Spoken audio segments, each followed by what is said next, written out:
अस्सलाम वालेकुम नाज़रीन, प्रोग्राम न्यूज़ नाइट के साथ मैं हूं आपका मेज़बान बिलाल खान यासी। आज दुनिया भर में इंसानी हकूक़ का आलमी दिन मनाया जा रहा है।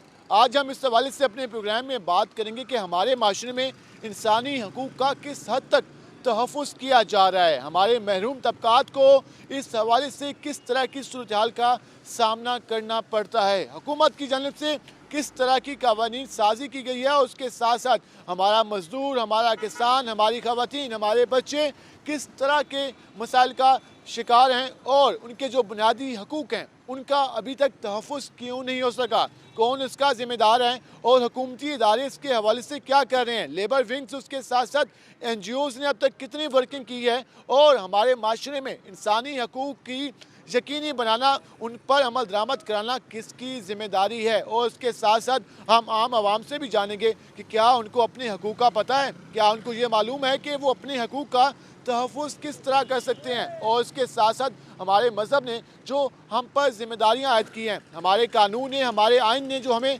हकूक़ फ़राहम किए हैं, उस हवाले से कितनी आगाही है, हम इस हवाले से बात करेंगे, हमारे साथ रहेगा। नाज़रीन, जैसे कि हम आज बात करें इंसानी हकूक़ के आलमी दिन के हवाले से, हमारे माशरे में इंसानी हकूक़ के जो इंसानी हकूक़ हैं उनका कितना तहफ़्फ़ुज़ किया जा रहा है, हमारे जो माशरे में महरूम तबक़ात हैं उनकी किस तरह से वेलफेयर की जा रही है, हम इस हवाले से बात करें। हमारे साथ शहरी भी मौजूद हैं, हम उससे भी जानते हैं कि वो उसके हवाले से क्या कहते हैं। अच्छा, आप बताइएगा, आज इंसानी हकूक़ का आलमी दिन पूरी दुनिया में मनाया जा रहा है। हम पाकिस्तान की बात कर लें, थर्ड वर्ल्ड कंट्रीज़ के हवाले से कहा जाता है कि जहाँ पर वसाइल कम होते हैं, लेकिन जो हमारा आइन है वो ये कहता है कि हमने बुनियादी सर्विसेज फराहम करनी है तमाम शहरियों को। क्या आप समझते हैं कि हमारी मुल्क में, हमारे शहरों में हमारे जो इदारे हैं वो सर्विसेज फराहम कर रहे हैं? सर तकरीबन ना होने के बराबर है, ना होने के बराबर है। अब मतलब अपने से हम ले लेते हैं कि हमारे अंडर क्योंकि एक बंदा काम कर रहा होता है, हम उसका कितना ख्याल करते हैं। हम उसको सैलरी टाइम भी दे रहे हैं, उसके घर में क्या मसले मसाइल चल रहे हैं, कोई बंदा अगर बीमार है उसलिए हम क्या कर रहे हैं। मतलब गवर्नमेंट तकरीबन ना होने के बराबर है इंसानी हकूक़। हम ज़ीरो से भी अब शुरू कर लें तो मतलब हमारे दीन में है कि इंसानी हकूक़ का ख्याल रखा जाए खासकर, लेकिन उसको फॉलो ही नहीं किया जाता। मतलब लोग पिस रहे हैं, सैलरी टाइमली नहीं मिल रही, लोगों के इस कोविड में स्पेशली विदाउट पे घर भिजवा दिया गया है। मतलब ना होने के बराबर है यहाँ पे। मतलब आप समझते हैं कि जो हमारे रवैये हैं, माशरती रवैये हैं, उनको इम्प्रूव होने की ज़रूरत है, उनको जो इंसानियत के म्यार पे लाने की ज़रूरत है और उस पर मज़ीद वर्किंग होनी चाहिए? सर बिल्कुल होनी चाहिए, ये तो बहुत ज़रूरी है सर। अदरवाइज़ जितने ये हमारे पास अनएम्प्लॉयमेंट हो चुकी है इस टाइम पे, अगर उनका ख्याल नहीं करेंगे अल्टीमेटली वो फिर दूसरे रास्ते पे जाएंगे। वो नेगेटिव उनकी अप्रोच होगी, वो छीना छाने की तरफ जाएंगे, ऐसे रॉबरी की तरफ जाएंगे। बिल्कुल हमें ख्याल करना चाहिए। किन किन तबकात को ख्याल रखना होगा? एक तो हम फैमिली का रख लेते हैं कि वालिदैन, इस हवाले से अगर हम अपने बच्चों को शुरू से तरबियत दें कि हमारे बच्चे इंसानी हकूक़ का ख्याल करें, हम अपने हमसाए का, अपने पड़ोसियों, उसके अलावा जो हमारे रिश्तेदार हैं, दीगर जितने भी लोग हैं, तो ये कहाँ से ये शऊर डेवलप होगा, कैसे होगा? सर ये रूट लेवल से होना चाहिए। मतलब स्कूल लेवल से आप बच्चों को, जैसे यूरोप कंट्रीज़ में बच्चों को अगर उसने कोई प्रोफेशन चूज़ करना है, उसको वो इंटरेस्ट देखा जाता है, उसमें वो किस चीज़ का इंटरेस्ट है, उसको वो डेवलप मज़ीद किया जाता है। अब हमारे यहाँ पे अगर उसको गाइड ही नहीं किया जाएगा कि अब अपने लोगों का ख्याल करना है, अपना मजदूर तबका या गरीब तबके का ख्याल अपने करना, तो वो नहीं करेंगे। हमें दीन की तरफ राग़िब ही नहीं किया जाता। हम सिर्फ नाम के मुसलमान रह गए हैं, मुसलमान वाले काम बहुत ही कम है, मतलब अनफॉर्चुनेट। नाज़रीन, जैसे कि आपने जाना, यही कहना है कि हमें इस हवाले से शुरू से इस हवाले से तरबियत देना होगी, तभी हम कह सकते हैं कि जो हमारा माशरा है वो इंसानी हकूक़ का तहफ़्फ़ुज़ कर सकता है। हमारे साथ और भी लोग मौजूद हैं, हम उनसे भी बात करेंगे कि वो इसके हवाले से क्या कहते हैं। आप बताइएगा, आज मनाया जा रहा है इंसानी हकूक़ का आलमी दिन, क्या समझते हैं कि हमारे माशरे में जो इंसानी हकूक़ हैं, जो मुलाजमीन हैं, जो वर्कर्स हैं, उनका ख्याल रखा जाता है? जी, ख़्याल तो बिल्कुल नहीं रखा जाता, बल्कि वर्कर्स जो होते हैं उनकी जो एक सैलरी होती है, जो उनके साथ उनकी तय हुई होती है, उसके मुताबिक वो काम नहीं लेते, बल्कि उससे ज़्यादा काम लेते हैं। और सैलरी जो उनकी होती है वर्कर्स की, वो भी टाइम पे नहीं मिलती। एक आम मजदूर की यही ख्यालात होते हैं। और इससे हवाले से अगर हम कानून की बात कर लें, कानून साज इदारों की बात कर लें, तो हमें किसी जिन से भी बात की उनको नहीं पता कि उनके हकूक़ का तहफ़्फ़ुज़ कैसे हो सकता है, कौन सा अदारा उनके हकूक़ की के बहाली के हवाले से वर्किंग करेगा और इस हवाले से हुकूमत को मज़ीद वर्किंग करना होगी। हम मज़ीद भी इस हवाले से लोगों से बात करेंगे, हमारे साथ रहेगा। आज हम इंसानी हकूक़ के हवाले से बात करें, जो एक आम आदमी है, जो मज़दूर पेशा शख्स है, वो कितने कमाता है उसको कमाने में कितनी मुश्किलात का सामना करना पड़ता है, किस तरह के बिहेवियर का सामना करना पड़ता है। हमारे साथ एक रिक्शे वाला मौजूद है जो कि सामान लोड करके जा रहा है, हम उनसे जानते हैं। भाईजान बताइएगा, नाम क्या है आपका? मोहम्मद अली। रोज़ाना कितना कमाते हैं आप? यही कोई 700-800। 700-800 रोज़ाना की मजदूरी हो जाती है, गुजारा हो जाता है? बस शुक्र अल्लाह का। तो कितना टाइम लगाते हैं आप दिहाड़ी में? तकरीबन 7 को सुबह 10 बजे आते हैं, रात को 8-9 बज जाती है। 12 घंटे के बाद आप 700 से 800 रुपए कमाते हैं, किस तरह की मुश्किलात का सामना करना पड़ता है? ये अभी यहाँ से निकलेंगे, अगले चौक पे जाएंगे, 200 वहाँ भी भरना है। किस बात का? चलान का। कि चालान लाजमी होना है आपका? लाजमीन, अभी भी कहो तो 4 चलान जेब में पड़े हैं। क्या वजह बताते हैं कि चालान क्यों होते हैं? वो कह रहे जी तुम रोड पे फिर रहे हो। अभी मैं चौक कुमाराले से आया हूँ, आप यकीन करोगे 10 रुपये की क्या औकात है। एक वो 10 रुपये के पीछे मोटरसाइकिल खींच के मेरे पीछे आ गया, कह रहा है 110 रुपये दे अब यहाँ। अबे भाई हम रोज़ी करने आए फिर चालान आपके पास है? हाँ जी, 3 चलान है मेरे पास। भाई रोज़ी करने आए हुए हैं हम, या इनको टैक्स देने के लिए आए हुए हैं। ये देखो, रोजाना का सामना करना पड़ता है? हाँ जी, ये रोज़ाना, ये एक चलान, ये आज हुआ है, ये कल परसों हुआ है, ये परसों चलान हुआ है इनको, और इसके अलावा 3 चलान के पास हैं। तो ये मेरा ID कार्ड का चलान है। ठीक है, ये इसको 3 के पास 4 चलान इनको हो चुके हैं 2 दिन में। वजह ये बताते हैं कि हम ये रिक्शा लेके आते हैं तो ट्रैफिक वाले रोक लेते हैं। आपको क्यों हुआ चलान? सर हम भी लोडर चलाते हैं, खाली रिक्शे का चलान हो गया। कितना कमाते हैं? यही 600-700-800 600-700 में आप रोजाना चलान भी भरते हैं? जी, ये एक दिन का चलान है। ये देखो कल हुआ है। हुकूमत बात करती है मजदूरों की, हुकूमत बात करती है जो महरूम तबकात हैं, जो छोटे तबकात हैं, जिनके पास वसाइल नहीं है। अगर उनसे हुकूमत इस तरह टैक्स लेगी तो फिर कैसे गुजारा होगा? सर ठेके का रिक्शा हमारा समझ में ही है, 250 रुपये डेली ठेके का रिक्शा है। काम लगे ना लगे हमने 250 रुपये देना है। ये चलान हो गया, ये भी हमारे गल है। 200 का चलान, 250 का वो, 450 रुपए वो। 400 रुपये वो हो गया। कारोबार है नहीं। कितने बच्चे हैं आपके? 4 बच्चे हैं। 4 बच्चे हैं और उसके अलावा फैमिली भी होगी, तो फिर उनकी जो ज़रूरियात हैं, उनको स्कूल जाना, उनके रोज़ाना का खाना पीना किस तरह मैनेज करते हैं आप? बस सर गुजारा कर रहे हैं, दाल चटनी खा के क्या कर रहे हैं अब। इमरान खान साहब ने तो हमारे जौन सा ना कब्र बनाई हुई है मजदूरों की। सुबह से फारिग खड़े हैं, या आप उठाने आए हैं सामान। तो आप समझते हैं कि आपके जो हकूक़ है उनका तहफ़्फ़ुज़ नहीं किया जा रहा? कुछ भी नहीं किया जा रहा। अभी नहीं तो आप अभी हमारे साथ चले, अभी उस चौक पे, वो सामने चौक है, हम आपके आगे होंगे, आप हमारे पीछे। आप देखना वो चौक नहीं हमें क्रॉस करने देंगे, वहीं रोक लेंगे। तो पुलिस का बिहेवियर कैसा होता है आपके साथ? पुलिस तो अल्लाह ही माफ़ करे, फिर पुलिस से तो तुम्हें पता है पाकिस्तानी पुलिस है। फिर ये हाँ 200, 100, 200, 300 दे दो तो ओके है, पुलिस फिर हमारी है। तो पैसे आपसे लेते हैं, हमारी रिश्वत भी लेते हैं? रिश्वत तो फिर रिश्वत के बगैर गुजारा है। नाज़रीन, जाने के 700 रुपये कमाते हैं, 100-150 रुपये इनका ये कहना है कि हम उनको इस जगह से यहाँ से बाहर जाने के लिए लेते हैं। उसके अलावा चलान इनको 4 हो चुके हैं, उसके साथ साथ इनका ये कहना है कि इतने पैसों में वो अपने बच्चों का पेट कैसे पाल सकते हैं, और ये कामन मजदूर के मसाइल हैं। हमारे साथ एक और नौजवान भी मौजूद हैं, हम उनसे भी जानते हैं कि माशरे में क्या चल रहा है। भाईजान बताइएगा, आज है इंसानी हकूक़ का आलमी दिन, समझते हैं कि हमारे माशरे में इंसानी हकूक़ का तहफ़्फ़ुज़ किया जा रहा है? काफ़ी चीज़ें ऐसी हैं जिन पर हमें थोड़ा सा क्वेश्चन मार्क है। जैसे कि भी हमारी तालीम का निज़ाम जैसे हो गया, ये बेहतर नहीं है, क्योंकि गवर्नमेंट स्कूल, गवर्नमेंट इदारे जो हैं हमारे, उनमें काफ़ी जो स्कूल्स हैं उनके अंदर वो फैसिलिटीज़ नहीं दी जा रही जो प्राइवेट इदारों में दी जा रही है। और प्राइवेट इदारों का जो आप फ़ीसिस का मतलब देख सकते हैं, उनके बहुत ज़्यादा फ़ीसिस हैं जो अक्सर फैमिलीज अफोर्ड नहीं कर सकती। जिस वजह से आर्टिकल 25A के मुताबिक रियासत की हुकूमत की बुनियादी जिम्मेदारी है कि वो बच्चों को तालीम दे। जी ऐसे ही है, लेकिन इग्नोर किया जा रहा। ये हमारे कुछ सियासतदान ऐसे हैं जिन्होंने अपने माल वगैरह के लिए हमारे भी तालीम के निज़ाम पर तवज्जो नहीं दी, जिस वजह से हमारी मुल्क भी और हमारी सोसाइटी भी बहुत पीछे रह गई दीगर मुल्कों की निस्बत। इनका यही कहना है कि हमारे माशरे में इंसानी हकूक़ के तहफ़्फ़ुज़ के लिए हुकूमत को इक़दामात करने होंगे। जब महंगाई इतनी ज़्यादा होगी तो आम आदमी किस तरह से अपने घर का सरका चला सकेगा, किस तरह से वो जो इंसानियत के बुनियादी हकूक़ हैं उसके तकाज़े पूरे किए जा सकते हैं। तो उसकी बुनियादी ज़िम्मेदारी है वो हुकूमत पर भी आयद होती है कि वो इस तरह का माहौल पैदा करे कि वो आम इंसानों को जो उनके हकूक़ हैं वो फराहम किए जा सकें।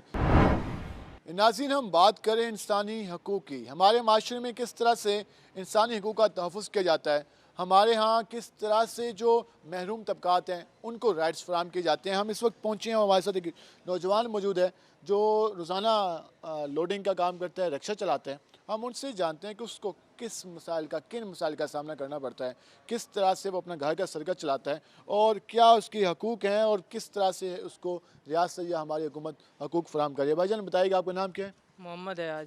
तो कब से ये रिक्शा चला रहे हैं? 3 माह। 3 माह में रिक्शा चला रहे हैं। रोज़ाना कितना कमा लेते हैं?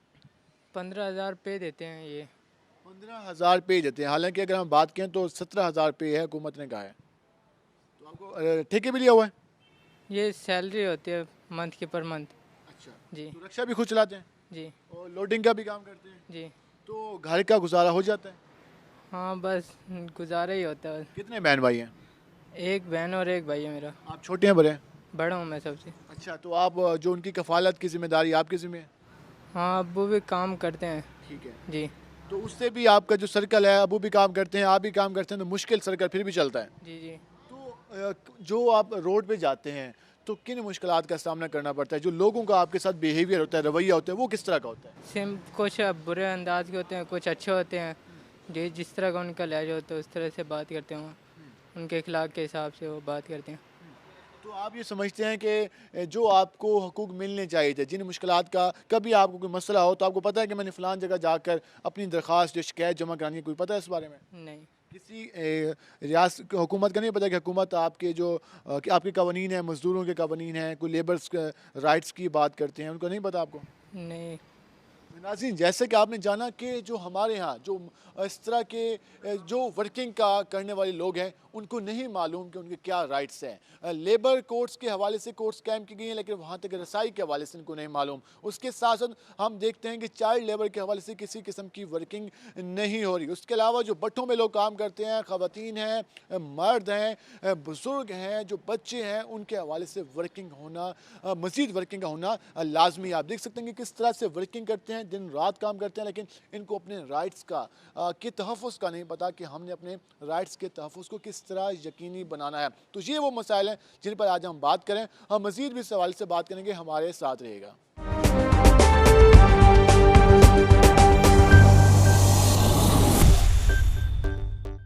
वेलकम एक नाज़रीन, जैसे कि हम आज बात कर रहे हैं इंसानी हकूक़ के आलमी दिन के हवाले से, और अगर हम देखें हमारे मुल्क में, हमारे मुल्तान में देखें तो ऐसे तबकात हैं जिनके हकूक़ के तहफ़्फ़ुज़ की ज़िम्मेदारी यकीनन हुकूमत के पास है, लेकिन हम देखते हैं कि हमारे कुछ ऐसे वर्कर्स हैं जो कि दिन रात शहर की सफाई करते हैं, उसके साथ साथ मुल्तान की जो सीवरेज की लाइनें हैं उनको भी साफ़ करते हैं, लेकिन उनके हकूक़ का तहफ़्फ़ुज़ कहीं पर नहीं किया जाता। आज भी वो लोग मुख्तलिफ़ सीवरेज लाइनों में अंदर जाकर वहाँ की सफाई करते हैं बगैर किसी आलात के।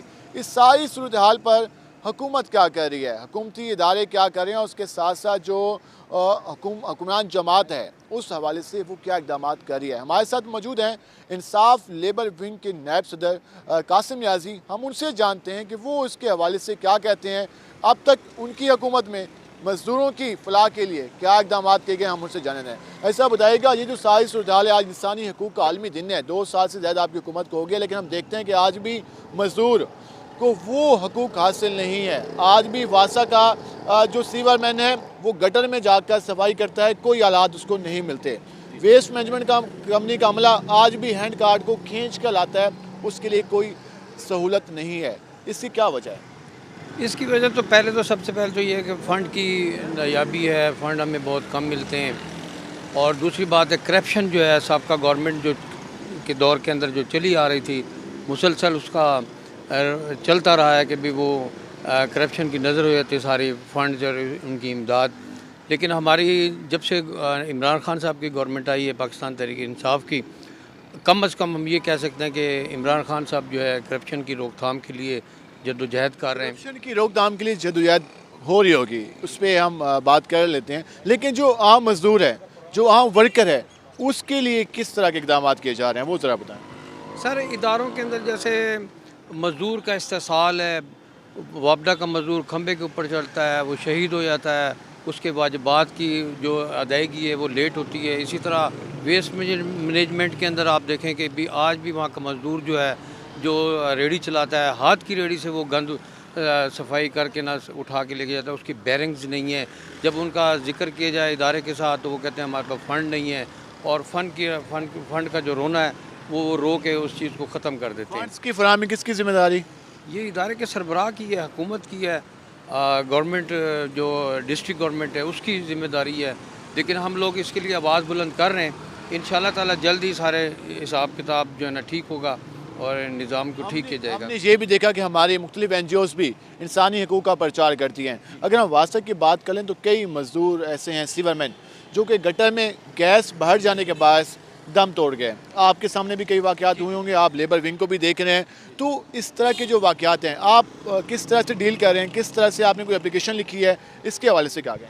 जी, इस सिलसिले में हमारी लेबर विंग ने ना वहाँ की वासा की यूनियन के साथ भी मुज़ाकरात किए गए हैं, हम बैठे हैं, इसके ऊपर ये काम कर रहे हैं। इंशाल्लाह ताला इसके ऊपर जल्दी काबू पा लिया जाएगा और कोई जदीद मशीनरी के थ्रू इसकी सफाई जो है ना वो करवाई जाएगी ताकि इंसानी जानें जो हैं उसका ज़िया ना हो। इसके साथ साथ आप फैक्ट्रियों में देखें कि पाकिस्तान हुकूमत ने 17,500 रुपये की कम अज़ कम उजरत जो है ना वो मुकर्रर की है, लेकिन फैक्ट्रियों के अंदर जो है वो मज़दूरों का इस्तेसाल होता है, उनके साथ नाइंसाफ़ी होती है, उनके हकूक़ जो गसब कर लिए जाते हैं और उनको कम तनख्वाह के ऊपर उनसे ना 12-12 घंटे जो ड्यूटी अदा ली जाती है। इसी तरह स्कूल्स हैं, प्राइवेट स्कूल हैं, उसके अंदर 17,500 की बजाय 6,000 5,000 रुपये में अपना लेडीज़ को अपना पूरे महीने अपना पढ़ाने के बाद जो है ना सिर्फ 4,000 6,000 के ऊपर ना तनख्वाह दिया जाता है। उस सिलसिले में हमारी तंजीम जो है ना वो काम कर रही है। इंशाल्लाह ताला इसका अजाला होगा। वो बाकी इदारों की बात करें तो वहाँ तो हर जगह तो ये अच्छे माहौल नज़र नहीं आते। जी, उसमें लेबर कवानीन का जो है ना ये निफाज जो है ना वो लाजमी है और ये इदारों का फ़र्ज़ बनता है कि वक्तन फ़वक्तन वहाँ जाके ना मज़दूरों से उनके मसाइल जो है ना सुने जाएँ, उनसे पूछा जाए और उनके ऊपर फिर कार्रवाई अमल में लाई जाए। यहाँ ये है कि लोग जाते नहीं हैं और मज़दूर जो है ना डरते हैं, अपनी रोज़ाना की उजरत को भी बताते हुए डरते हैं कि भी कभी हमें इस बेरोज़गारी से साथ ना पड़ ये भी है कि हमारे जो कवानीन है वो भी इतने मुश्किल बनाए गए हैं, जो वकला की फीसेस हैं वो भी ज़्यादा हैं। तो एक आम मजदूर जिसकी दिहाड़ी 400 से 500 रुपये है, वो किस तरह से जाकर अदालतों में अपने केस फाइट कर सकता है? जी, इसके लिए फॉर्म है, लेबर कोर्ट्स बनी हुई हैं, वहाँ पे जाएं आप, वहाँ पे अपने हकूक़ के लिए आवाज़ बुलंद करें। लेकिन ये ज़्यादातर काम हुकूमत पाकिस्तान का है और हुकूमती इदारों का है कि वो मज़दूरों का इस्तेसाल जो है ना रोके, उनके बुनियादी हकूक़ जो है ना उनको गसब ना करने दें। आप क्या तजवीज़ देंगे कि हमारे जो आम तबकात हैं, महरूम तबकात हैं, उनको हम किस तरह से उनके हकूक़ दे सकते हैं? जो हम इंसानी हकूक़ की बात करते हैं, हम किस तरह से उनको बुनियादी हकूक़ दे सकते हैं? देखिए, एक पॉलिसी बनाई जाए, वहाँ मज़दूर यूनियंस को बुलाया जाए, उनसे उनके मसाइल को सुना जाए और उनकी जो वो राय दें, उनकी रोशनी के अंदर ऐसे कवानीन बनाए जाएँ जिनसे मज़दूरों का इस्तेसाल ना हो और उनकी बुनियादी ज़रूरियात का जो है ना वो ख्याल रखें। और मैं आपके TV चैनल की वसातत से हुकूमत पाकिस्तान से ये रिक्वेस्ट करूँगा, जिस तरह वो दूसरे पैकेजेस का ऐलान करें, इसी तरह वो मुलाजमीन, क्योंकि पिछले बजट में हमें कोई किसी किस्म की भी अपना रिलीफ नहीं मिला, तो हमें भी पेंशन जितने पेंशनर लोग हैं और जो सरकारी मुलाजमीन हैं उनके लिए भी कोई पैकेजेस का ऐलान किया जाए। आपका शुक्रिया, आपने वक्त निकाला। नाज़रीन, जैसे कि कहना था नायब सदर लेबर विंग पाकिस्तान तहरीक इंसाफ का कि पॉलिसी का बनाना लाजमी है, उस पर अमल दरामद कराना लाजमी है। जो मुलाजमीन हैं, जो महरूम तबकात हैं, जो मज़दूर हैं, जो फैक्ट्रियों में काम करते हैं, जो वर्कशॉप में काम करते हैं, उनके लिए एक बड़ी पॉलिसी का बनाना काफ़ी इस वक्त लाजमी है। उसके साथ साथ जो मुलाजमीन जिनकी पेंशनर्स के इशूज़ हैं, उनके साथ साथ जो तनख्वाहों के इशूज़ हैं, और हमने ये भी देखा कि पॉलिसी बना दी जाती है लेकिन उस पर अमल दरामद नहीं किया जाता। तो इस पर उन्होंने बात की और हुकूमत को भी यही तजवीज़ दी कि हुकूमत इस हवाले से जो बुनियादी वर्किंग है वो करे। हम मज़ीद भी इस हवाले से नाज़रीन हम बात करें इंसानी हकूक़ के हवाले से, हमारे साथ मौजूद हैं ज़मीर अहमद कुरैशी साहब। हम उनसे जानते हैं कि वो इसके हवाले से क्या कहते हैं। उन्होंने अपनी ज़िंदगी गुजारी और इस हवाले से उनकी लाइफ के हवाले से भी जानेंगे, और उसके साथ साथ जो हमारे माशरे का बिहेवियर है उसके हवाले से भी जानेंगे। कुछ साहब बताइएगा, इंसानी हकूक़ का आज आलमी दिन है, क्या समझते हैं कि हमारे माशरे में इंसानी हकूक़ का तहफ़्फ़ुज़ किया जा रहा है? बात दरअसल ये है कि इंसानी हकूक़ के बारे में पहले ही हमारे मज़हब के अंदर तामील किया जा चुका है। अब रह गई है हुकूमतों के बारे में। हर हुकूमत में इंसानी हकूक़ के बाकायदा एक रूल रखा गया है। मौजूदा हुकूमत के और साबका हुकूमत की अगर बात की जाए तो हमारे पूरे इंसानी हकूक़ को पायमाल किया हुआ है। किसी इंसान का कोई हक़ महफूज नहीं है, जिसकी वजह से इस वक्त इतनी शदीद परेशानियां हैं कि इंसान बयान नहीं कर सकता। जो हकूक़ आज़ादाना तौर पर हमें मिलने चाहिए लेकिन वो हकूक़ हमें नहीं मिल रहे, जिनके बारे में हमारा हक़ बनता है कि हम अपने हकूक़ की को हिफाजत करते हुए हम अपना मुतालबा रखें कि जो हमारे माशरती तौर पर हकूक़ हैं उनको बहाल किया जाए। उन पर आप कुछ माशरती हकूक़ की वजाहत भी करेंगे कि किस तरह के मसाइल का सामना होता है एक आम शहरी को, किस तरह से वो मुश्किलात का सामना करना होता है? देखिए, इसमें सबसे पहले तो बात यह है कि इंसान की ज़रूरियात ज़िंदगी हैं जिनका हासिल करने उसका हक़ है। अगर उस हक़ के अंदर रुकावटें आती हैं तो ये हमारे हकूक़ पर डाका है। और दूसरी चीज़ ये है कि अज़हर आज़ादी, हर शहरी को अपनी बात करने की आज़ादी का हक़ हासिल है। अगर इस हक़ पे भी पाबंदी लग जाए, हम अपना माफिल ज़मीर किसी के आगे बयान ना कर सकें, अगर करें तो फिर हमारे लिए पाबंद सलासल होना पड़ता है। तो ये हक़ भी हमारे से आपने माजी में भी देखा है किस तरह की पाबंदियाँ और आप भी इस तरह की पाबंदियाँ हैं कि आज़ादी है सारे हक़ नहीं, ये हर दौर में बढ़ती जा रही हैं। किसी दौर में भी हम आज़ादी हकूक़ हमें नहीं मिला, समझे ना। अगर मैं ये कहूँ कि सहाफ़ती एतबार से वहाँ भी हकूक़ को पर डाका डाला हुआ है, सहाफ़त में भी आज़ादी इज़हार नहीं है, समझे ना। इसी तरीके से ब्रॉडकास्टिंग के अंदर देखा जाए तो तौर के ऊपर एक ज़ाब्ता अखलाक बनाया हुआ है जिसके दायरे में रहकर हमें गुफ्तगू नशर करनी पड़ती है। अगर उसमें हम ज़ाती मसला डालना चाहें तो नहीं डाल सकते, इसलिए कि हम पे पाबंदी आयद की हुई है।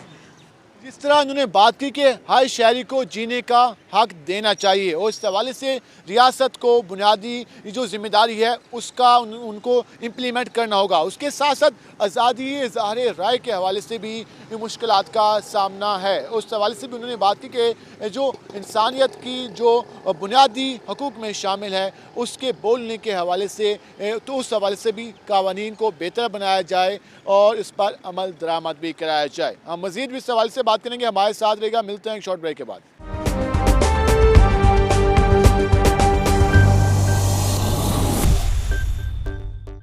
वेलकम बैक नाज़रीन। जैसे कि हम आज बात करें इंसानी हकूक़ के आलमी दिन के हवाले से, ख़वातीन के हवाले से हमारे माशरे में किस तरह का बर्ताव रखा जाता है, उसके साथ साथ हम आए रोज़ देखते हैं कि ख़वातीन पर तशद्दुद के वाक़यात होते हैं और इस हवाले से जो मुनासिब कानून साजी है उसके साथ साथ माशरे में ख़वातीन को वो जो मर्तबा मिलना है उसके हवाले से किस तरह से इक़दाम किए जा रहे हैं, बच्चों के हवाले से किस तरह इक़दाम किए जा रहे हैं और हमारी कम्यूनिटी में जो महरूम तबक़ात हैं उनका किस तरह से ख्याल रखा जाता है या उनके जिस तरह हकूक़ तल्फ़ किए जाते हैं, हम उसके हवाले से बात करें। और हमारे साथ हम मौजूद हैं हमारी रिपोर्टर हैं सुहीरा तारिक, वो इसके हवाले से सोशल वेलफेयर डिपार्टमेंट भी देखती हैं। उसके अलावा जो इंसानी हकूक़ के हवाले से NGOs काम कर रही हैं वहाँ जो वर्किंग जारी है वो इसके हवाले से देखती हैं। हमारे साथ सुहीरा मौजूद है। सुहीरा बताइएगा, जैसे कि आज इंसानी हकूक़ का आलमी दिन है, हम देखते हैं कि आए रोज़ तशद्दुद के वाक़यात होते हैं, आए रोज़ इस तरह होता है कि हमारे माशरे में जो ख़वातीन हैं उनकी जो हकूक़ हैं उस हवाले से प्रॉपर उनमें आगाही है ही नहीं, चाहे वो ऑफिस में काम करती हैं चाहे ख़वातीन बाहर काम करती हैं। तो ये सारी सूरत हाल आप किस तरह देखती हैं, किस तरह के वाक़यात मुल्तान में हो रहे हैं? बिलाल, आज जैसे कि 10 दिसंबर है और इंसानी हकूक़ का आलमी दिन मनाया जा रहा है। इन इंसानी हकूक़ में सिर्फ ख़वातीन नहीं बल्कि मर्द भी शामिल हैं, बच्चे भी शामिल हैं, हमारे माशरे के जो बुज़ुर्ग अफराद हैं वो भी इंसानी हकूक़ में आते हैं, उस ज़िम्रे में आते हैं। इस वाले से बहुत सी रैलियाँ मुनक्किद की जाती हैं, सेमिनार जगह जगह पे करवाए जाते हैं, आवाज़ें उठाई जाती हैं कि हम ख़वातीन को इंसाफ दिलवाने के लिए, उनके हकूक़ उन तक पहुँचाने के लिए काम कर रहे हैं। लेकिन जितना मैंने नोट किया है, जितना मैं कवर करती हूँ, जितना मेरा लोगों से लिंक होता है, तो मैंने ये देखा है कि बातों की हद तक कवानीन जो हैं वो सिर्फ कुछ बातों की हद तक है। अगर हम बताएं देखें कि मुल्तान में जो ख़वातीन के हवाले से इदारे कायम हैं, दारुल अमान की बात कर लें, वहाँ किस तरह की सहूलियात हैं, वहाँ पे जो ख़वातीन आती हैं उनका कितना ख्याल रखा जाता है या वहाँ सिर्फ एक इदारा बना दिया गया, उसकी क्या सूरत हाल है? बिल्कुल आपकी बात ठीक है। जैसे कि आपने नाम लिया है कि मुल्तान में दारुल अमान है। दारुल अमान को अगर मैं ये कहूँ कि एक छोटी जेल है तो ये बात गलत नहीं होगी। वहाँ पे ख़वातीन को जो इस वक्त वहाँ की मौजूदा बिल्डिंग है वो ही इस काबिल नहीं है कि कोई भी खातून वहाँ पर जाकर बिल्डिंग है वो भी खस्ता हाली का शिकार है, बहुत ज़्यादा ख़राब है। वहाँ पर उनके लिए सहूलियात बिल्कुल ना होने के बराबर हैं। हुकूमत जो है वो हमारी सिर्फ़ और सिर्फ इदारे बना देती है, लेकिन वहाँ पे उनको फ़ंड देना और वहाँ पर सहूलियात फराहम करना वो भूल जाती है। ख़वातीन वहाँ पे वो आती हैं जिनकी हकूक़ तल्फ़ किए जाते हैं, जिनको जीने की आज़ादी नहीं दे रहा होता माशरा। तो स्टेट कहती है कि आप आ जाएँ दारुल अमान में, और दारुल अमान की भी सूरत हाल ऐसी है कि वहाँ पे आम ज़िंदगी गुजारने के चंद दिन गुजारना भी मुश्किल है वहाँ पे। बिल्कुल आपकी बात ठीक है कि दारुल अमान में ऐसी ही ख़वातीन वहाँ पर आती हैं जो कि ज़्यादातर वो होती हैं जिनको थ्रेट होता है, यानी वो दारुल अमान आती हैं पनाह लेने के लिए। उनकी पनाह के लिए बनाया गया है, कोर्ट ऑर्डर देती है कि वो खातून वहाँ पर जाकर रहेगी। किसी को शोहर की तरफ से थ्रेट होता है, किसी ने अगर दूसरी शादी करनी है तो उसको घर वालों की तरफ से जान से मारने की धमकियाँ दी जाती हैं। वो पहले ही ख़वातीन इतनी ज़्यादा मारपीट का शिकार और इतनी ज़्यादा रोती धोती होती हैं कि वहाँ आकर भी उनको एक ऐसा माहौल दिया जाता है कि वो अपनी उस चीज़ से बाहर निकलने की बजाय मज़ीद मसाइल का शिकार हो जाती हैं। रवैयों की बात कर लें, जब इन ख़वातीन घर से बाहर, जिस तरह आपने बात की, तो जिन रवैयों का सामना करना पड़ता है, इसकी क्या वजह समझती हैं कि अभी तक लोगों को ये शऊर नहीं है, या लोगों को या उन ख़वातीन को अपने राइट्स का नहीं पता, या हमारे कानून इस तरह इतने मुश्किल हैं कि उनकी पहुंच ही नहीं है कि वो उनके साथ कोई नाइंसाफ़ी हो तो वो उस इदारे तक रसाई हासिल करें और अपना हक हासिल कर सकें। इसमें बिलाल दोनों चीज़ें हैं। कुछ ख़वातीन को वाकई में हकूक़ का नहीं पता, लेकिन जो लड़की दफ्तर में काम करने आ रही है, पढ़ी लिखी है, काम कर रही है, उसको अपने हकूक़ का बिल्कुल पता है, लेकिन हकूक़ ख़वातीन को दिए नहीं जाते। इसमें इंसानी रवैये जो हैं वो काउंट करते हैं। हमारे जो मर्द लोग हैं उनको भी ये चाहिए कि वो ख़वातीन के हकूक़ का, उनकी इज़्ज़त का ख्याल करें कि मर्दों की सोसाइटी है, मर्दों का माशरा। तो ये लफ्ज़ पहली बार ही ख़वातीन को एक मैसेज चला जाता है कि यहाँ पे ये मर्दों का माशरा है। तो और हम काम करते हैं, हमें यहाँ पर भी ऐसी चीज़ों का सामना करना पड़ता है कि जी आप खातून हैं तो आप ये नहीं कर सकती। हमें मतलब अक्सर जगहों पे वो किया जाता है, लेकिन अक्सर जगहों पे हमारा हौसला भी बढ़ाया जाता है। जैसे कि वॉक सेंटर है, जैसे हम दारुल अमान की बात कर रहे थे, दारुल अमान में सहूलियात नहीं है लेकिन वॉक सेंटर बनाया गया है। आपने भी देखा होगा कि वो किस कदर शानदार वहाँ पर बिल्डिंग बना दी गई है। पूरा एक बाहर के ममालिक की तरह सिस्टम है, जहाँ पर ख़वातीन पुलिस है, जहाँ पर फ़र्स्ट एड है, मेडिकल है और रिहाइश, तमाम तर सहूलियात हैं। लेकिन वो इदारा भी उस तरह से मौसर साबित नहीं हो सका, क्योंकि रसाई है, मुश्किल है। रसाई मुश्किल नहीं है। वहाँ पे जब ख़वातीन आती हैं ना, अगर शौहर है उसने बीवी को मारा है तो भाई शौहर को सज़ा देने की बजाय उसको ये समझाया जाता है कि आप इसको घर ले जाएं, आपने आइंदा इसको नहीं मारना है। अब बताएं फिर वो इदारा क्यों बनाया गया है? काउंसलिंग टाइप इदारा बना हुआ है। काउंसलिंग कर रहे हैं भाई। अगर एक खातून घर से बाहर कदम निकालती है, वो रोज़ रोज़ की मारपीट से, लड़ाई झगड़ों से परेशान होगी, तभी तो वो इदारे के पास आती है ना हेल्प लेने के लिए। तो बजाय आप उसके शौहर को समझाने के खातून को समझाया जाता है। तो ये चीज़ें बहुत ज़्यादा ख़राब है। हमारा निज़ाम जो है उसको ठीक होना चाहिए। स्टेट हमारी रियासत की जो बुनियादी जिम्मेदारी है, हमारी हुकूमतों की बुनियादी जिम्मेदारी है कि जो हमारे महरूम तबकात हैं उनका ख्याल रखें, तो वो इस वक्त तक नाकाम नज़र आ रहे हैं। बिल्कुल आपकी बात ठीक है। महरूम तबकात का ख्याल रखा जाए, जो गरीब लोग हैं उनका ख्याल रखा जाए। ओल्ड एज होम, आप देखें पाकिस्तान जैसे मुल्क में ओल्ड एज होम का होना कितनी अफसोसनाक बात है। सबसे पहले तो घर से ही हकूक़ का आगाज़ होता है ना, वालिदैन और बच्चे, बच्चों का वालिदैन पे हक, वालिदैन का बच्चों पे हक। तो आप जाकर देखें कि ओल्ड एज होम में 70 साल 80 साल के बुज़ुर्ग मर्द, ख़वातीन, उनके हकूक़ को किस तरह से पामाल करके उनको घर से निकाला गया है। तो वहाँ पर इदारा जो है वो एक हुकूमत का अच्छा इक़दाम है कि इदारा बनाया गया है, लेकिन डेली बेसिस पे घरों में देख लें आप, बाहर देख लें आप कहीं पर भी देख लें, हर जगह पर आपको नाइंसाफ़ी नज़र आएगी। आखिर में आप बता दें कि किस तरह से जो ख़वातीन के राइट्स हैं, उसके अलावा जो दीगर हमारे तबकात हैं, उनके राइट्स को जो तहफ़्फ़ुज़ दिया जा सकता है, किस तरह से हुकूमत को इक़दाम उठाने चाहिए? हुकूमत इक़दाम तो उठाती है और बार बार बताया भी जाता है कि ये कवानीन जो हैं वो ख़वातीन को इंसाफ दिलवाने के लिए बनाए गए हैं। जैसे कि आजकल रेप केसेस बहुत ज़्यादा बढ़ गए हैं बच्चों के साथ, ख़वातीन के साथ, और इतने ज़्यादा कवानीन होने के बावजूद उन पर अमल दरामद जो है वो नहीं किया जा रहा। मैं जैन केस की बात करूँगी, जो कि जतोई में बच्चे के साथ वाक़या पेश आया था, उसको ज़्यादती की गई थी, उसके बाद उसको फ़ायर मारा गया था। आज वो बच्चा इस कदर तकलीफ़ में अपनी ज़िंदगी के दिन गुजार रहा है, लेकिन जो उसके मुजरिमान हैं उनको उन्होंने जेल में तो बंद कर दिया, लेकिन जब कानून मौजूद है, साबित हो चुका है कि बच्चे के साथ ज़्यादती हुई है, लेकिन उनको अभी तक सज़ा नहीं मिली है, ना ही बच्चे की जो है वो सेहत की तरफ तवज्जो दी जा रही है। तो एटलीस्ट जो कवानीन बनाए गए हैं उन पर अमल किया जाए, इबरतनाक सज़ाएँ दी जाएँ मुल्ज़िमान को, ताकि वो एक मिसाल बन सके और लोग डरें। किसी का हक मारने से पहले लोग डरें, उनको पता हो अगर हम ऐसा करेंगे तो ये चीज़ हमारे लिए भी गलत हो सकती है आगे जाके। तस्वीर आपका शुक्रिया। नाज़रीन, जैसे कि आपने जाना कि यही पैगाम दिया जा रहा है कि जो अगर हमारे कानून मौजूद भी हैं इंसानी हकूक़ की प्रोटेक्शन के, तो उन पर अमल दरामद कराना रियासत की, हुकूमत की बुनियादी ज़िम्मेदारी है। और इस हवाले से जो बच्चों के हकूक़ हैं, ख़वातीन के हकूक़ हैं या दीगर तबकात हैं, उसके हवाले से उनको मज़ीद आसान बनाना, उनकी वहाँ तक रसाई का मुमकिन बनाना, ये भी इदारों की बुनियादी ज़िम्मेदारी में आता है। और इस हवाले से हम देखते हैं कि अक्सर औक़ात ये सारे वाक़यात होते हैं और हम देखते हैं कि इसका शोर मचता है, इस हवाले से बात की जाती है, कुछ दिन तक ट्रेंड बनते हैं, लेकिन उसके बाद हर कोई भूल जाता है। तो इस हवाले से मज़ीद वर्किंग होना है और हम मज़ीद भी इस हवाले से बात करेंगे। हमारे साथ रहेगा।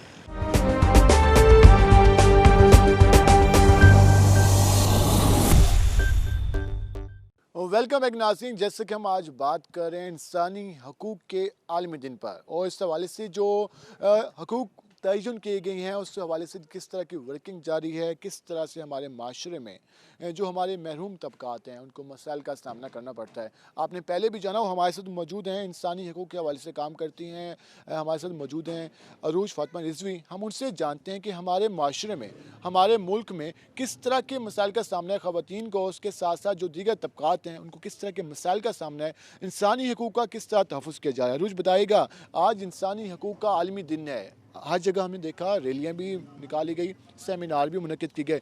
क्या आप समझते हैं कि सबके बावजूद हमारे माशरे में इंसानी हकूक़ का तहफ़्फ़ुज़ किया जा रहा है? सबसे पहले तो मैं बिलाल आपका शुक्रिया अदा करती हूँ कि आपने मुझे इतना मौका दिया कि मेरी बात जो है तमाम सुनने वालों और देखने वालों तक पहुँच सके। इंसानी हकूक़ तो वो हकूक़ हैं जो पैदा होते साथ उनके हक है कि उन्हें दिए जाएं, लेकिन वो दिए नहीं जाते।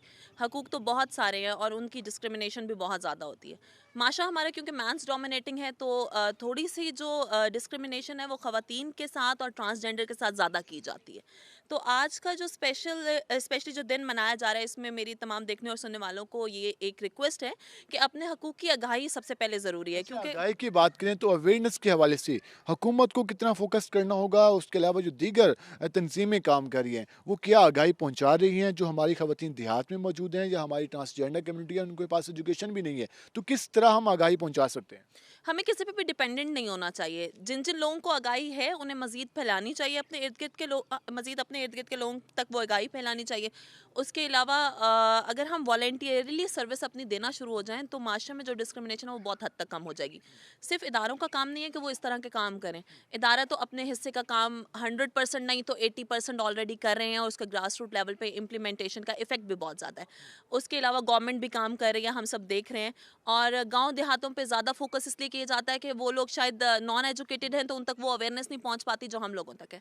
लेकिन एक बात और भी है कि वॉलंटियरिज्म को प्रमोट करना चाहिए, वॉलंटियरली हमें ये काम करना चाहिए, आगाही देनी चाहिए और सबसे पहले अपने अंदर एक्सेप्टेंस रखनी चाहिए कि जो हकूक़ हमारे हैं वो अदर जेंडर के भी हैं और अदर इंसान के भी हैं। अच्छा, कुछ दिन पहले चाइल्ड लेबर के हवाले से, उसके अलावा बच्चों के साथ रेप के वाक़यात हुए, ख़वातीन के साथ वाक़यात हुए, सोशल मीडिया का हम ट्रेंड देखते हैं कि वहाँ पर एक वेव चलती है, वहाँ पर एक कैंपेन लॉन्च होती है, उसके बाद फिर खामोशी छा जाती है। उसके अलावा जो दीगर तबकात हैं, कभी कोई इशू होता है, कभी कोई वाक़या होता है, कभी कोई हादसा होता है, तब आवाज़ उठती है, फिर खामोशी छा जाती है।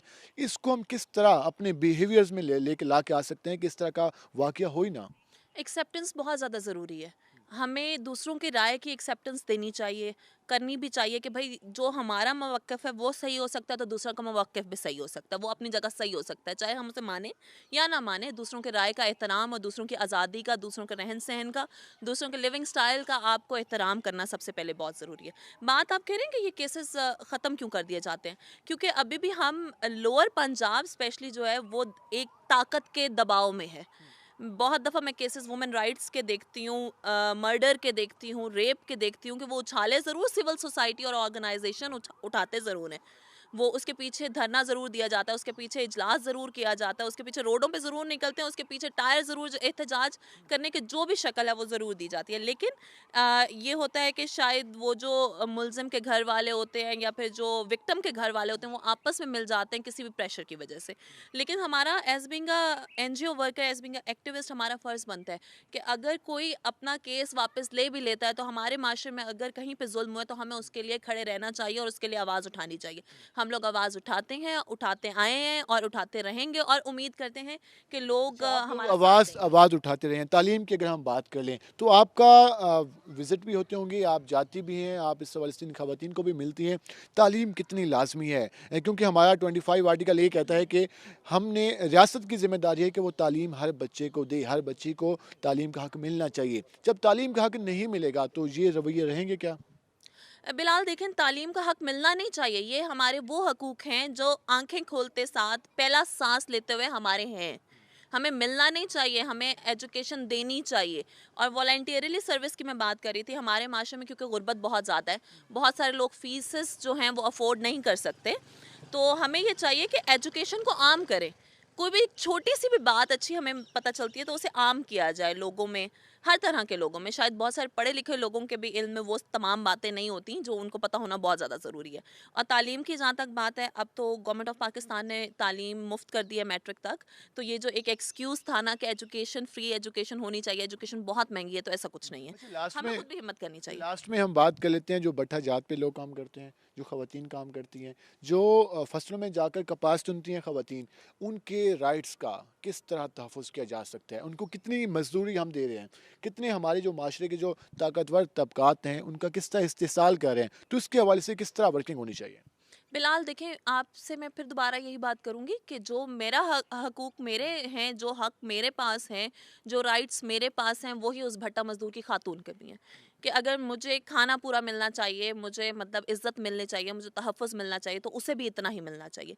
जहाँ तक आप भट्टा मजदूर की एक आमदनी जो उन्हें मिलती है हफ्तावार, उसकी आप बात करें तो उस पर गवर्नमेंट ऑफ पाकिस्तान ने पहले भी उस पर मैंने देखा था 2005 में या 2006 में उसमें इम्प्रूवमेंट आई थी। लेकिन अब बात यह है कि माशरे में महंगाई बहुत ज़्यादा हो गई है कि हम उस आमदनी में गुजारा नहीं कर पा रहे। तो या तो ऐसा हो कि माशरा बैलेंस करने के लिए जितनी आपकी ज़रूरत है, रोटी कपड़ा मकान जो एक स्लोगन हमारा था ना कि फ्री किया जाएगा, उसे ज़रूर फ्री किया जाए, इसलिए कि ताकि ये जो मुझे लगता है कि हर किस्म की ज़्यादतियाँ होती हैं, हर किस्म के जुल्म होते हैं, उसके पीछे ये रोटी कपड़ा मकान की जंग होती है। आज अच्छे तबके का बंदा भी और भट्टा मजदूर भी, सबको रोटी कपड़ा मकान, स्पेशली रोटी की बहुत ज़्यादा टेंशन है, तो उसे आम किया जाए। अच्छा, लास्ट में आप बता दें कि ये जो सारा कुछ सिलसिला चल रहा है, आज भी दिन मनाया गया, आज दिन गुजर जाएगा, उसके बाद अगले साल आएगा, फिर लेबर डे आएगा, वोमेन डे आएगा, बच्चों का दिन आएगा, तो ये सारा सिलसिला तो चलता रहेगा। इसको हम माशरा, हमने पहले भी बताया, आखिर में पैगाम दे दें कि हम किस तरह अपने रवैयों को बेहतर बना सकते हैं। हम अपने जो एक दूसरे को एक अपनाइयत की है कि हम इसको मान लें कि ये भी हमारे माशरे का हिस्सा है, चाहे वो ट्रांसजेंडर है, चाहे वो खातून है, चाहे दीगर, हम क्यों नहीं बर्दाश्त करते किसी जगह पर, किसी इसमें जो रवैयों का जो इशू है, इसके हवाले से आखिर में पैगाम देते हैं। मैं ऑलरेडी एक ऐसे प्रोजेक्ट में काम कर रही हूँ जिसमें हम ऑलरेडी रवैयों की बात कर रहे हैं, एक्सेप्टेंस की बात कर रहे हैं। हम लोग बात कर रहे हैं कि एक दूसरे की राय को बहुत ज़्यादा एहतराम किया जाए, एक दूसरे के मज़ाहिब को, एक दूसरे के सेक्ट को बहुत ज़्यादा एहतराम दिया जाए। अगर हम बिलाल, ये तो डेफिनेट सी बात है, 50% जो है चीज़ें आपकी बैलेंस्ड हो जाएंगी अगर आप अपने रवैयों को अच्छा कर लें। आप ये एक्सेप्ट कर लें कि जो मैं समझ रहा हूँ सिर्फ वो सही नहीं है, और वो जो मैं अपने लिए देख रहा हूँ वो कोई और किसी और एंगल से अपने लिए देख सकता है। एक्सेप्टेंस होना बहुत ज़्यादा ज़रूरी है, रवैयों में नरमी बहुत ज़्यादा ज़रूरी है। अगर हमें लगता है हम किसी के साथ नरम रवैये के साथ बात नहीं भी कर सकते, तो भी हमें फिर उसके साथ डिस्टेंस से रहना चाहिए, उसके साथ मतलब उसके लिए कॉन्फ्लिक्ट क्रिएट नहीं करना चाहिए। कॉन्फ्लिक्ट मैनेजमेंट वैसे भी होना बहुत ज़्यादा ज़रूरी है ज़िंदगी में भी और माशरे में भी। शुक्रिया, आपने वक्त निकाला। नाज़रीन, जैसे कि आपने जाना कि रवैयों का होना लाजमी है हमारी ज़िंदगी में। अगर हम अपने रवैये बेहतर कर सकें तो इंसानी हकूक़ की जो अदायगी है वो भी आसान हो जाएगी। उसके साथ साथ रियासत को, उसके अलावा जो कानून बनाए गए हैं उनको भी मज़ीद आसान बनाना होगा, तभी हमारे माशरे में जो महरूम तबकात हैं उनके इस्तेसाल में जो लोग कर हैं उसमें कमी वाक़या हो सकती है। आज के प्रोग्राम से अपने मेज़बान बिलाल खान नियाज़ी को इजाज़त दीजिए। अल्लाह ने के बाद।